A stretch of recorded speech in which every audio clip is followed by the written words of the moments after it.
Alright guys, welcome back to the stream here. If you haven't caught the first video, we just pushed back from the gate now on our way to Phoenix from Dallas-Fort Worth, and we're going to just go ahead and run the after start checklist.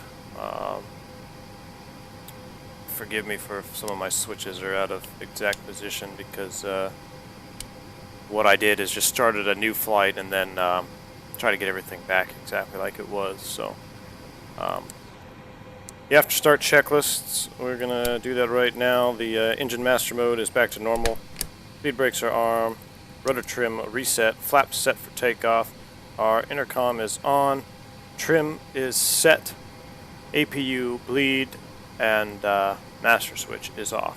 So at this point we're ready to go ahead and run a after start checklist. So I'd call for the after start checklist. Engine NiIce off, we don't need it right now. Yellow electric pump is off, rudder trim is 0. After start checklist complete. Quick note about engine NiIce and using ICE in the Airbus, or AntiIce I should say. So here's our NiIce panel. We have wing, engine 1, 2, and we also have a probe and window heat push button.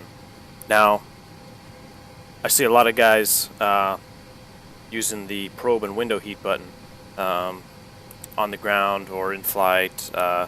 That's not how that switch works. So the Airbus will automatically heat all your probes and your windows, your cockpit windows, when the aircraft is, I believe, I think it's airborne. I think it's a weight on wheels switch, or there may be an associated airspeed, 80 knots or something.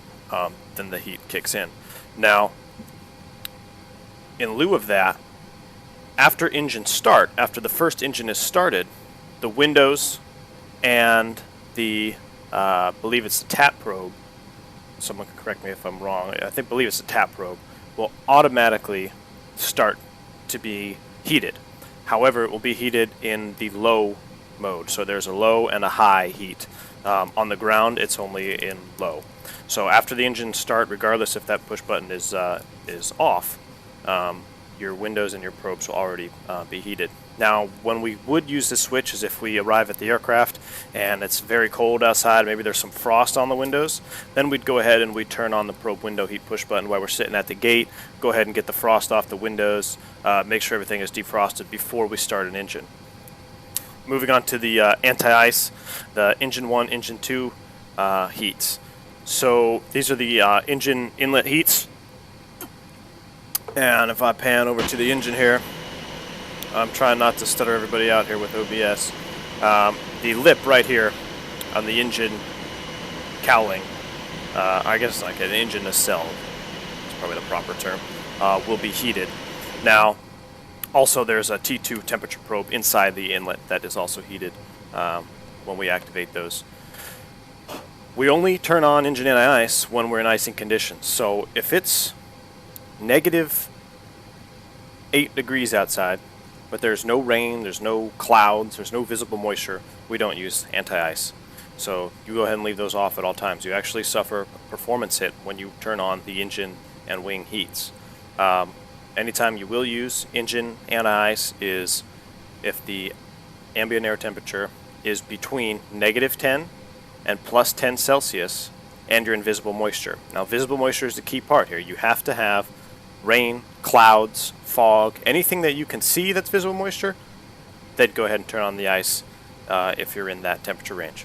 As far as the wing heat goes, in the Airbus specifically, and more specifically for the 320, I believe we have some company recommendations, not really procedures or not really mandatory, but it is suggested that the wing NiIce only be used when there is substantial icing being accrued on the aircraft.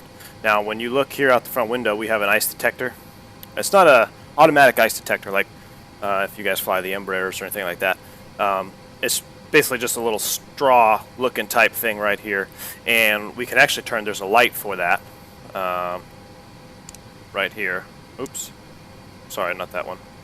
This one here, and I don't think it's modeled, so you can't tell. So yeah, when I turn this switch on, this should light up, so you can check it in the dark or at night whenever you're flying. And if we see ice accumulating on that sensor, that's when we would go ahead and turn on the wing anti-ice. We don't use wing anti-ice for approach. It's suggested that we use the anti-ice until final approach fix, then we can go ahead and turn it off.